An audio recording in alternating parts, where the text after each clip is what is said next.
You are now listening to Nexxlegacy Radio, a radio station for the people. All right, this is Nexxlegacy Radio. Charles is here along with my guest. I cannot wait to know a little bit more about what she has in store. So I've read a couple of press releases on Commitment to a Deceitful Liar. It is to be released in mid-October, but I'm going to let Janelle talk about that as well. She is definitely capturing a lot of different attention, not just with the project, but a lot of people want to get to know more. You can keep up with Janelle by going to Instagram.com/lifes_deceit, DECEIT, and I have the beautiful Janelle with me on Nexxlegacy Radio. What's going on, Queen? How are you doing? I'm doing great. So before I start talking about Commitment to a Deceitful Liar to be released, this month, I want to talk about you first. So you're an author, obviously, senior law clerk, paralegal, motivational speaker, life coach, but how did you get to be where you're at now? So a lot of people would love to know your origin story. What motivated you to be you and what you're doing now in 2021? What motivated me is not being able to run away from my purpose. When I say that, I mean, sometimes we try to go left, but God says, no, you're supposed to be going this way. And right. Even though we try to go the other way, he'll still shift us into where we're supposed to be. So when I was younger, I always had a genuine love for people. And I always wanted to help motivate people to go further in life or heal from something, because I've been through some things, right? But I also wanted to be in the legal field. But even though I was, pursuing that, I went to school for law clerk, and then it was a hard time finding a job in the first place. But then I went back to school to become a paralegal. And even though I did all those things, I was like, okay, I want to be a lawyer. But then every time I started to go towards that, it was like, nah, God's saying, you're supposed to be doing something different. You're supposed to be serving people in a different way. So it was, he was like, he wasn't letting up on me. Like, I really wanted to go to law school so badly, but then something just kept telling me, no, that's not for you. Your voice is too powerful. You're supposed to be at a higher level.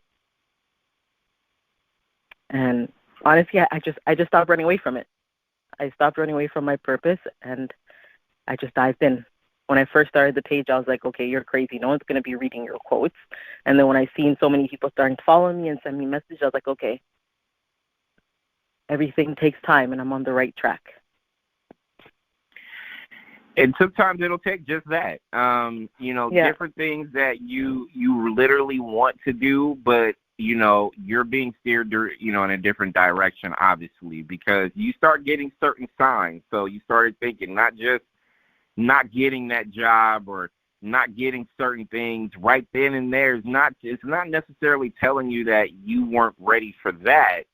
It was telling you more of you weren't ready to do that because you have something else that you literally are more passionate about to a certain degree, right? Right.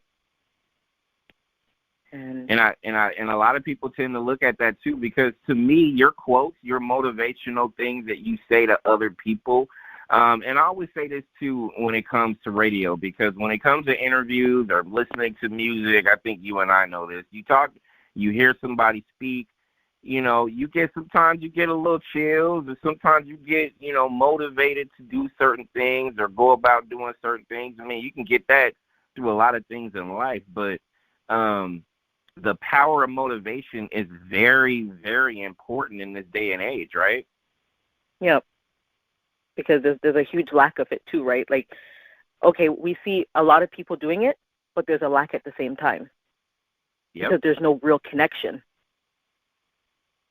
Like, somebody could be telling me all the right things, all the right words, and putting it all together for me, but we're just not connecting. Like, I'm not processing it properly.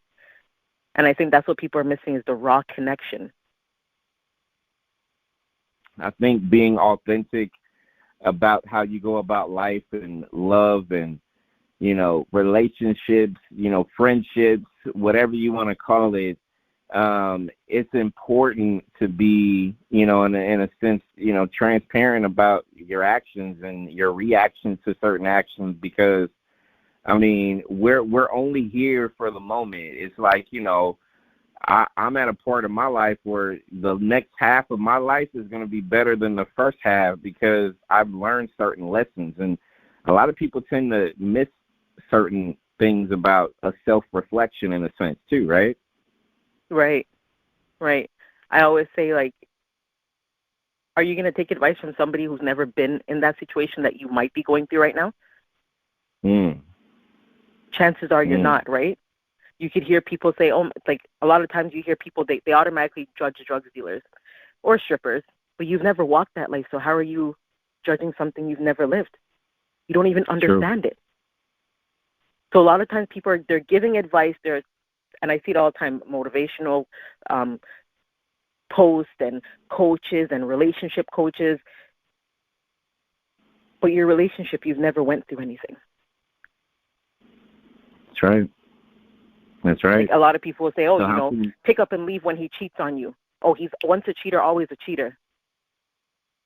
Is that true, though?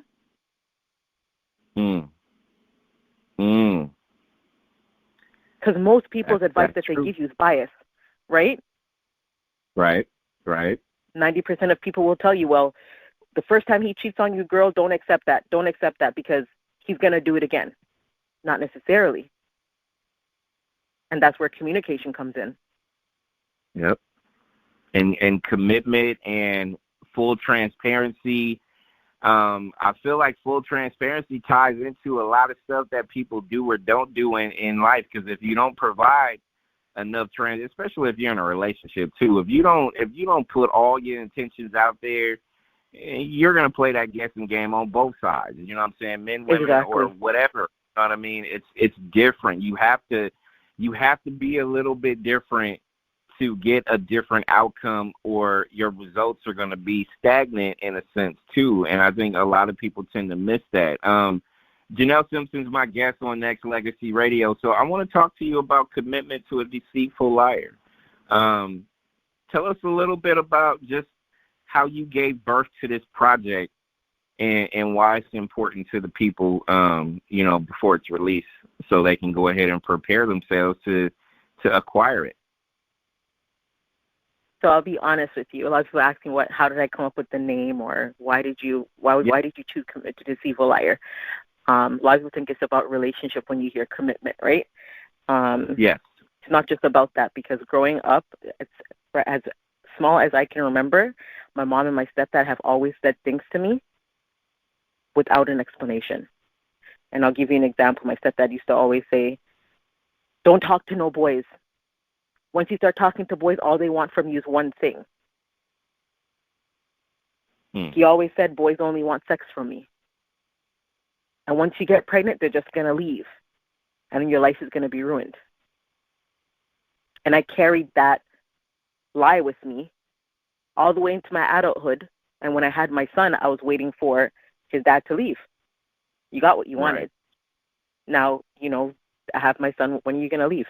Because you're not committed to me. You're not proposing. So I carried that lie with me, right? Most times in life now, you see it all over social media. When a woman comes out or a man comes out and says they've been molested or raped, most people are picking at it. And saying, what did that person do to cause it?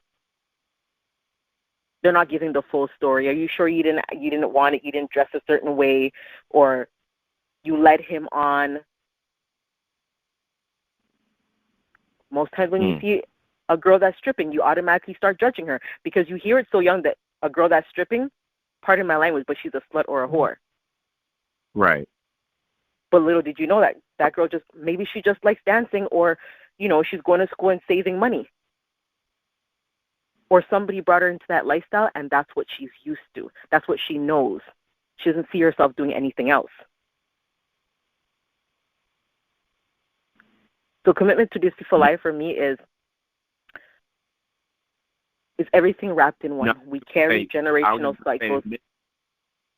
I was going to say misconception is a lot of what people are all about nowadays. I mean, Janelle, I hate to say it, it's just, a lot of people will see before they really pay attention to what's going on. I mean, AKA a lot of people will look at the outer appearance of either a person or whatever it is they have on or whatever it is that, you mentioned the stripper analogy as well, and that's perfect because, that person strips, but do you not know that she's in law school right now? Or do you not know that she is trying to raise her kids and put herself through school as a single parent? Like, you don't know the whole story amongst that story that you may only see by looking on the outer appearance, right? Right. There's something greater beneath the surface.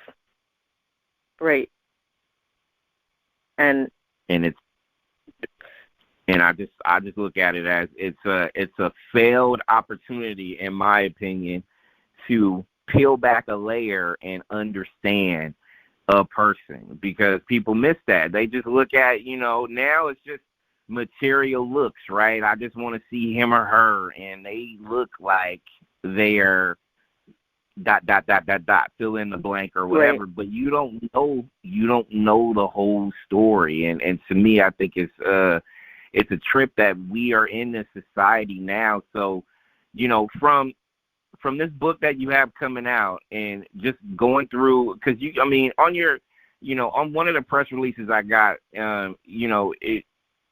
it's or something was mentioned as far as how to unlearn instilled toxic generational cycles and relearn how to move to new levels in our lives. Janelle, you and I both know the world and our lives and people's lives is filled with generational curses. Not all of it has to be bad. You could be the first person in your generation to go to college, or the first person in your generation to go to law school, and you just broke a cycle there. So I'm putting out positives, but, obviously there's the flip side to that, too, when it comes to how kids are raised, this, that, and the other. So tell people how important it is. I mean, I know your book's coming out soon, so I don't want to dive too deep into certain specifics because I want everybody to go get it when it's released. But generational curses and breaking them, it's okay to do that, right? Positive or negative, right? Right. But I find, so I was raised in a West Indian home, Jamaican background. That was, Jamaicans were full of life, and we like to party and have fun. But there's also a lot of toxic generational cycles that we carry with us into adulthood. Like, one of them is saying that a man can't be with one woman and be happy. So you see a lot of broken homes. No fathers in the homes at all. Right. Or they barely even care. Or mothers that break up with the fathers and then they instill some negative information into the child. And then we grow up hating our fathers, not realizing that for my mom, she used to tell us all the time that my dad was a deadbeat and he's no good. But really, though, he made every effort to be in our life. It just wasn't good enough for her because he wasn't giving the amount of money that she wanted. Wow. And that's a cycle that we see now is some women make it about them when it really is only about the child. A man might not be able to provide financially, but he's there to build a bond in a relationship with that child. And I've seen my mom try to pass that off onto me. Like, so when I came up with Commitment to a Deceitful Liar, I was sitting at my computer, and there's a Facebook message that my kid's father had sent to his cousin saying that he thinks that he has a child on the way in Jamaica. He went on vacation. And I was really angry because I saw the message, and I'm like, his cousin was telling him to keep it a secret and not tell me, right? Mm-hmm. And I sat there for a minute, and I was angry, and I'm like, okay, I don't even know what I was doing, but I was just thinking of all the things I was going to do in my head. And literally I sat there speaking to myself, and I said, calm down. because it's almost like I felt like I was reliving my mom's life. Because I promised myself that when I left her house, I was going to break those cycles and not transfer them onto my kids when I have children. And instead of acting out of anger, I actually sat down and spoke to him about it. And I made it about him because he did it, not me. Right. It affects your life more than it will affect mine. And I had to realize that. Growing up, you know, a lot of people deal with rape in different ways. Different cultures, different people, they deal with it in different ways. Most people will tell their children to just be quiet if it's a family member that does it to them.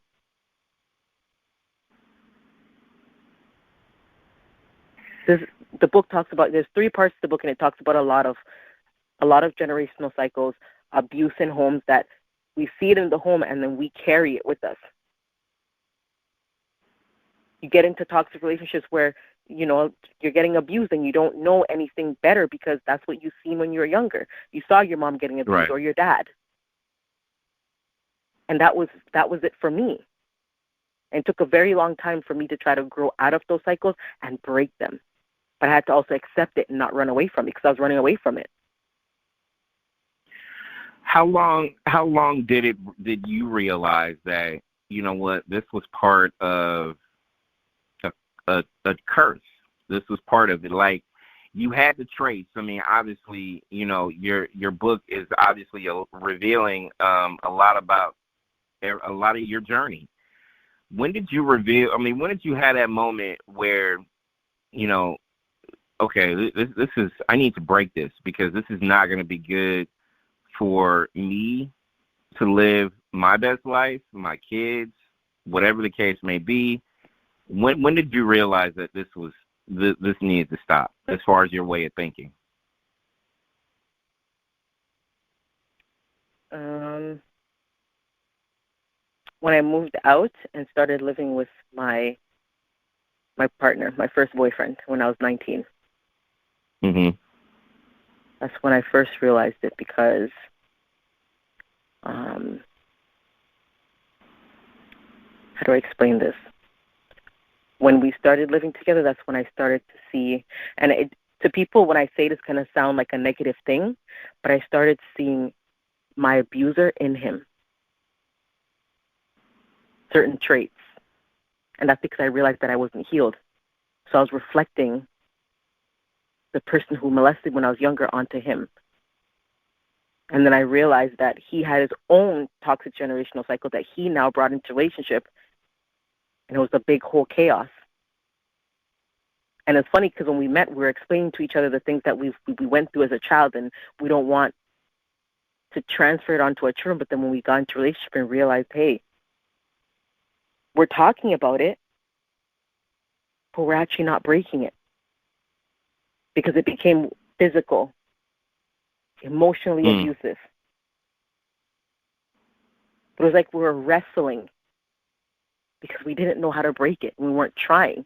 So I was growing, and I was saying things to him and trying to build him up and explain to him how he should find his own strength to break his own generational cycles. But it was a struggle for him. And I think it's a struggle for a lot of it. It is a struggle, and I think this is... Sorry, go ahead.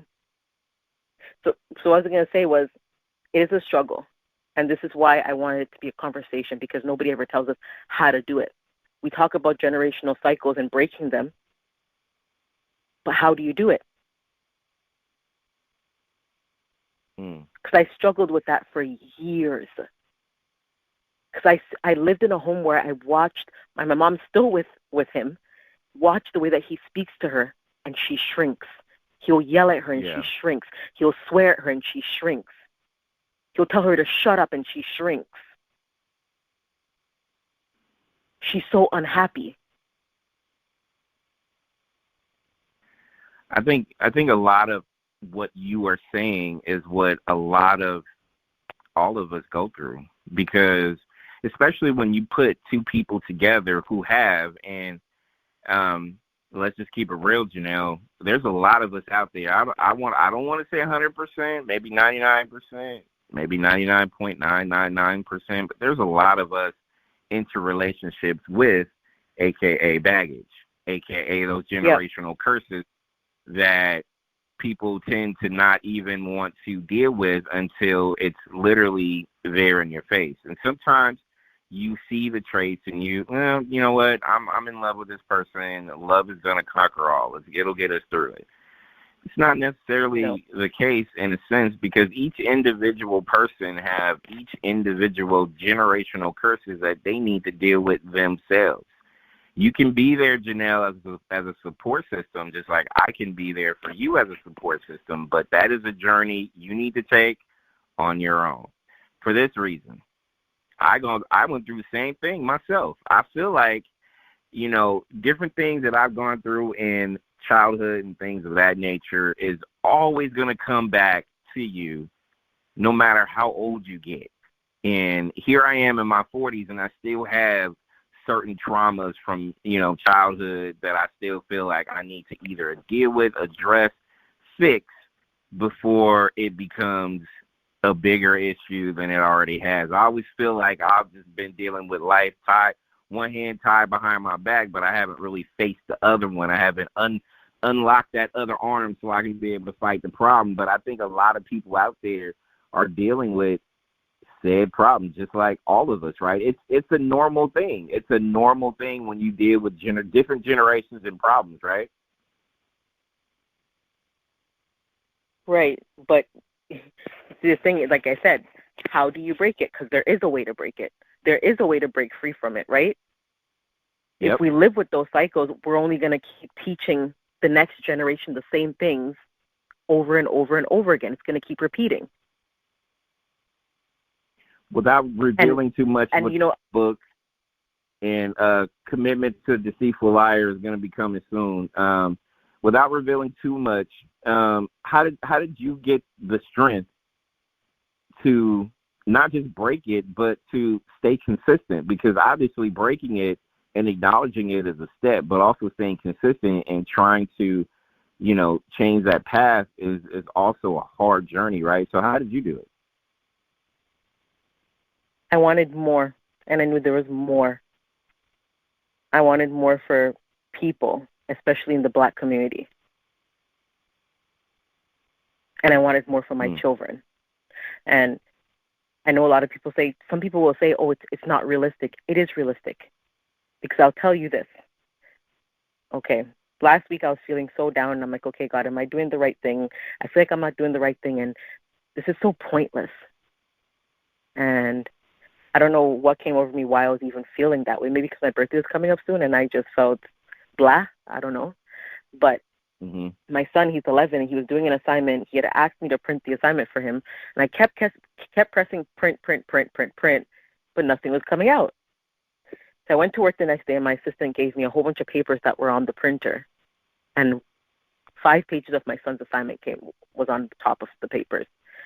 And I read it, and he said something so interesting about his role model, and I want to read to you because I just want to explain how I strongly believe that generational cycles can be broken. Right. And he says, my supporters are people in my life who have my back and give me guidance and positive role models. I have drawn a lion's head to represent my mother. She has the courage of a lion. Also, I drew a dog because my dad is loyal. Also, I have drawn stars for both my parents because they have the nobility of a star. My quote is, yourself no matter what. My mom has said to me, be yourself no matter what. And when I had kids, my biggest fear was, honestly, I didn't even know if I wanted a daughter because of what I went through. But when I had a daughter,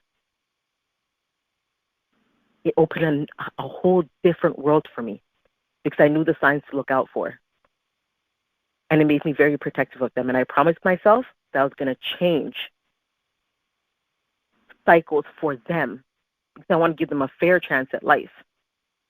So my son sometimes will say, Mommy, why are you down for? Remember, you're strong. You taught me this and he'll repeat things back to me. And I'm like, oh my gosh, the whole neighborhood knows my son. I've moved in many different neighborhoods so far, and they all know my son. They leave their children with my son outside. He's trusting. He's gentle. He's kind. And I'm going to tell you, his little sister, little girls, some wear little bikinis, some wear regular bathing suits. Even if she's in a bathing suit, he tells her to go inside the house and put on shorts over her bathing suit. So I changed that, because when I was younger, my mom used to tell me, oh, you should dress sexy. Your body is so sexy, and you should be wearing things that show off your stomach. And there's nothing wrong with the way you dress, but I just felt like for my children, I wanted them to choose how they dress. Right. Choose who they want to be without instilling somebody in them. Yep. And I'm not knocking anybody, but sometimes you'll go out and you see little boys dressed with their pants low-riding, right? And I have tested my son, and I'll try to wiggle his pants a little bit more down. He says, no, Mom, I don't like it like that. And he'll pull it up, and he said, I like it at my waist.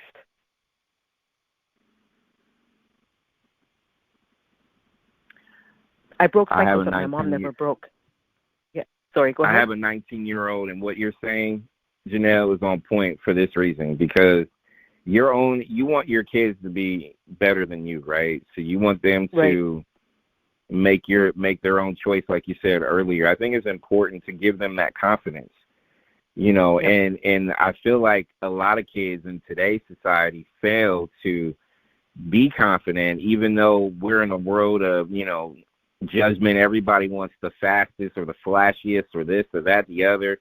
When you have kids who choose the opposite, you know what, I don't want to look like that. I'd rather do this for me. I want this for me. M-E. This is for that person. I think you're going to start getting that from a lot of kids just by what you said alone, and just what I try to teach my daughter. Just turned 19, and I just want her to be her better self, better than anything that I can ever, any advice that her mom and I could ever give her, anything. I just want her to be who she is. And damn everything else, just her. And if she's happy with her, then I can live happy knowing that that's what she wants to be. And I think that's important at the end of the day. And it's in the mind too, right? Like a lot of people say, well, I raised my child right. How did they turn out this way? Mind first.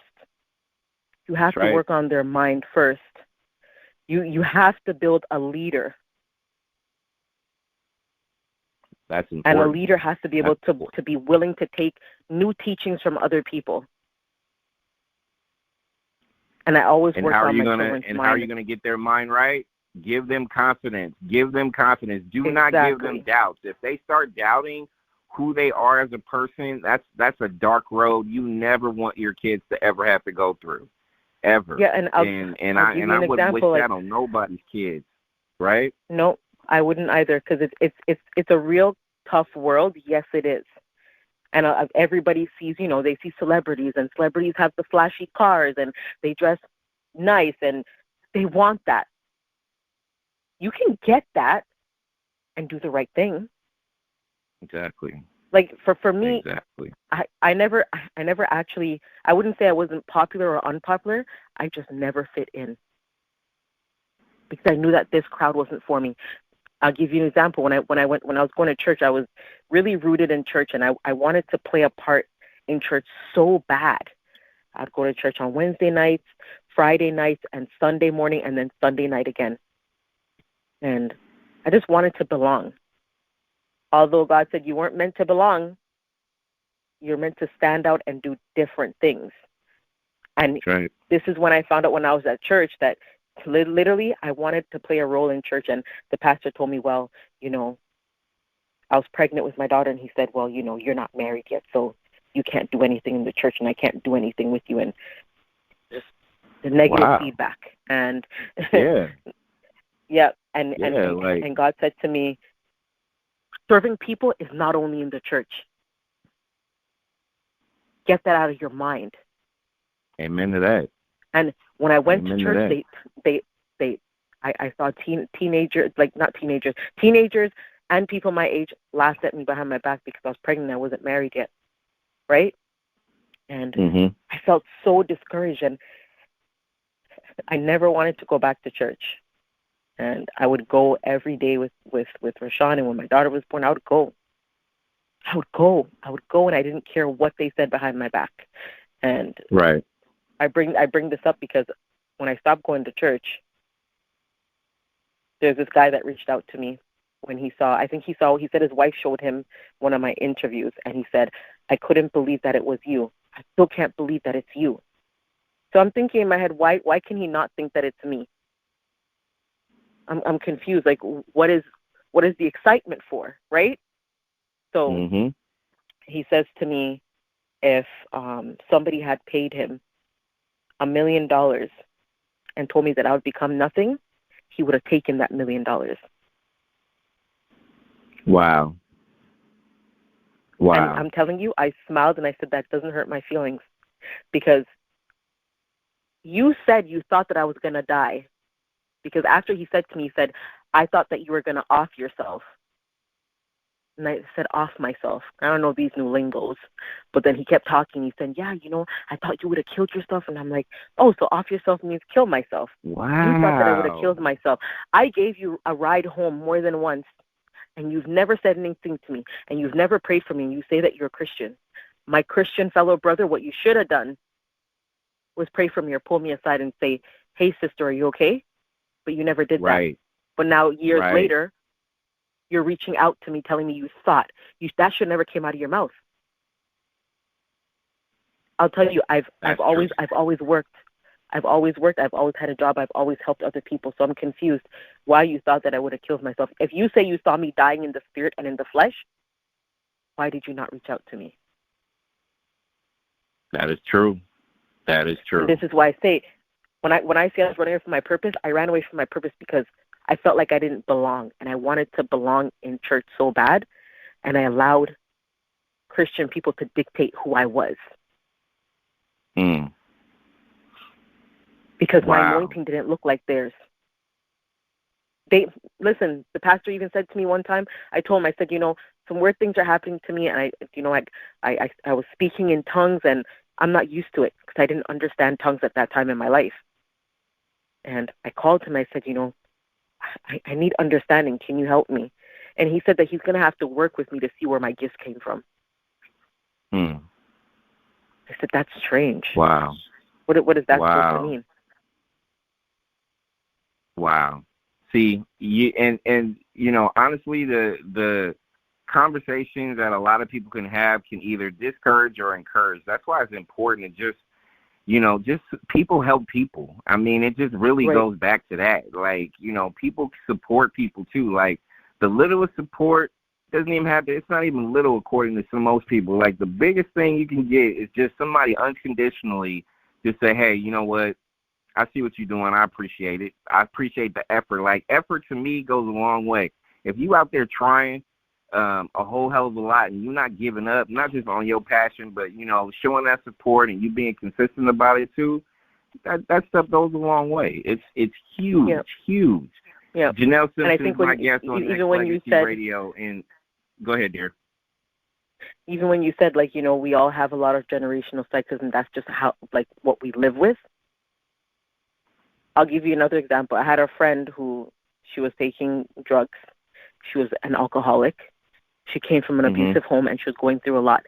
And she used to do a lot of fraud on her friends' IDs and bank accounts. And every friend wrote her off.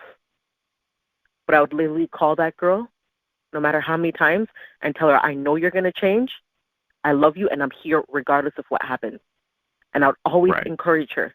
And I would always tell her, you're going to. And she, years later, she messaged me. She said, you're the only person that believed in me and still gave me words of encouragement. No matter how many times I did something to you, you still love me for who I am. And today she's doing great. She has her career. She finally got her own place. She's doing amazing. It might have took her a long time to get there, but sometimes we literally just need somebody who unconditionally loves us that much that will hold our hand along the way. It's hard, but it's doable. It is. It is. Janelle Simpson is my guest on Nexxlegacy Radio. Yep. And you was quoted as saying, writing has always been an escape for me. I knew I wanted to make some permanent noise for generations to come. That resonated to me for this reason. And we've been talking about it, since we've been interviewing. It's important to leave a legacy, have something here where people can just say, hey, you know what? Janelle did it her way. This was her vision. This was her God's gift. She gave it to the world. Nobody can never take that away from you, right? Yep. That's ever since I was young, and no matter what I was going through, I would always have a book and a pen. And I would just write. And it just felt like I was releasing something when I wrote. And when I say permanent noise, a lot of people don't read books. When I was growing up, I barely read books. But I wanted to create books that people can connect with, resonate with, and make them want to speak about certain things and change. And I think you're going to do it with this. So, big question is, Commitment to a Deceitful Liar, when is it going to be released to the public? I'm crossing my fingers and praying that it's mid-October, because my publishers had a little setback because of COVID, and they said they have a lot of writers that work in different countries, and there was a storm with my managing person that was handling my book. So they said it'll get done in October. I'm hoping for mid-October, so that I can release book number 2, and people won't be like, okay, well, what happened next? Right. Yeah. Right on. Because book number 1 leaves you like, okay, that's it, but it's not. Well, I'm gonna love. I can't wait to get it, because literally that's gonna keep me wanting more, and that's how you want your people to really tap in. So, a couple more questions with you before we let you go. With that being said, with the release coming soon, and another one on the horizon, is there anything else that Janelle Simpson loves to do that the public probably don't even know? As far as different hobbies, anything else that you have as a passion as well? For stress relief. I'm starting my clothing line that I'm hoping will be launched in 2022. My brother and I have a nonprofit organization called the Village Children. And that is our vision it's all races, but our focus is on the Black community, because there's not enough for us. On youths that are, coming from a home where they don't have enough.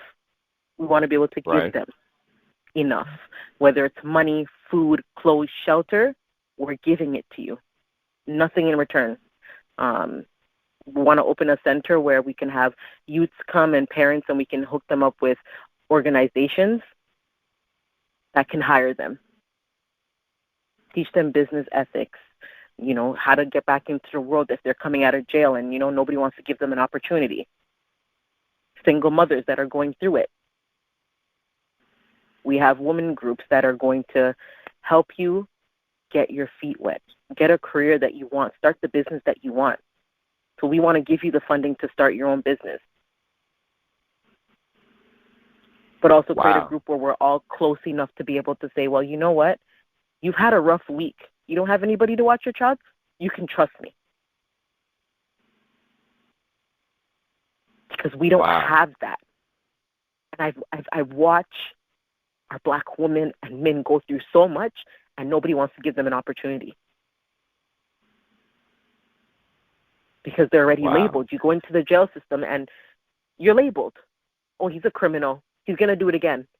So if they have somebody constantly breathing down their back thinking that they're going to do the same thing again and fail and mess up, what do you think is going to happen? They're going to say, you know what, forget it. What's the point of trying? What's the point of trying if you guys are already setting me up for failure? Yeah, and that's the biggest, saddest, really, misconception that a lot of people have. Not misconception, but just perception, people already have out of the gate, like, destined to fail, everything that you could think of that's negative, not even positive, and people, that's missing, and that's not cool. So, And there's another thing that I've noticed, and I don't like it. It's the people who come up and they're doing great in life. Tell the whole truth, and then download that into somebody else who wants to come up and do better. Because a lot of times people come up and they act all brand new, like, I can't give you that information for free. Yeah. Well, why not? I mean, give it to somebody, because they don't have the money to pay for you to give for a subscription for you to tell them how to get rich or how to make it in life or make it by. Right. Exactly. Extend your hand in a way where people can, get there too. Like, it's the greed and the selfishness that I can't stand. Yeah, and you know what? Having, not just you being, an advocate for this type of change, but getting other like-minded people to come together to, basically put it out there. I mean, in a negative world, and I'm not saying all the world is negative, but there's a negative, stigma that comes with a lot of stuff. But if you get a positive circle and let that circle grow with more positivity, and that circle will continue to grow because they're adding more like-minded people, you can't help but change different aspects of how people look at things, because you have a bunch of people with a positive agenda that can't be dominated by anything negative. I mean, I always preach and teach that it does take a village, and it really and truly does take moments in our lives that we can be able to all do better at the end of the day, which brings my final question to you, my dear, is 5 years from now, 10 years from now, 50 years from now, how do you want to leave your legacy, my dear? My legacy, unfinished. And I say unfinished because I want my legacy to be something that, if not my children, but somebody picks up and carries and continues it, like a relay. Because I like the way you. I like that. It's not just gonna be me, right? I want other people to care. Like I say, when I hear my son say something positive, he's gonna repeat that to his friends. Then his friends are going to repeat that to somebody else. Then it's going to carry on. I love that. I'll give you a perfect example. When people say to me, my pastor said to me, how come you always get jobs? Like, even if you leave a job to get, I said, you know why? Because when I go out there, I don't see color. Because I hear a lot of people in the legal world, they say, oh, I'm not going to get hired to that large firm. They're going to, that white girl might get it, or, sorry to say white, but Caucasian, or Caucasian guy might get it. Why? Stop looking at color. All you need to do is raise your head high, walk with confidence, and only know who you are and what you have to offer. Because once you step in a room and you're already, trembling and thinking about, oh my gosh, they're looking at me because I'm black, and they're going to pick up on that energy. Exactly. No, you're right. You're right. If they smell that fear on you, if they smell fear on you, then listen, you're already fighting a hard enough battle as it is. So it's gonna be hard if you don't get it in. So no, 100%. In closing, let me tell you this. I'm looking forward to your release.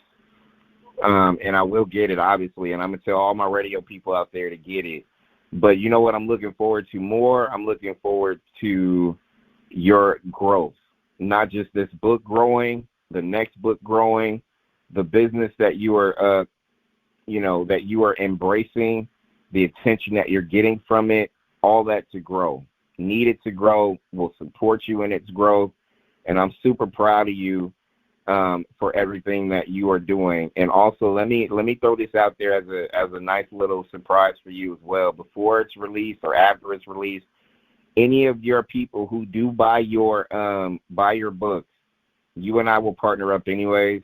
Anybody that gets it, Nexxlegacy Radio will give your people that purchase the book a $25 Amazon gift card as a thank you for making the book purchase. So putting that out there for the people. $25 gift card with the purchase of your book when it drops. And it's our way of saying thank you for just putting something out there that I feel like the world needs.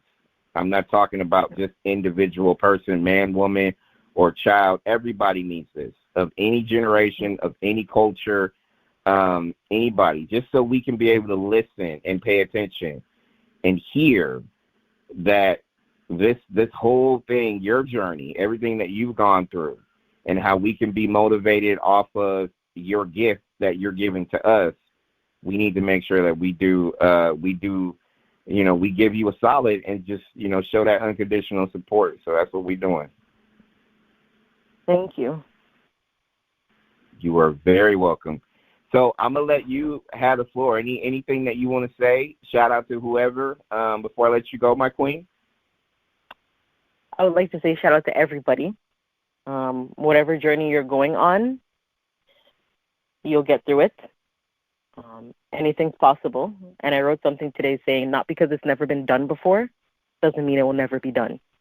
You might be the first to do it. And I hope you guys have a good week. And thank you for having me tonight. I love it. Thank you for listening to the #1 radio station for the people.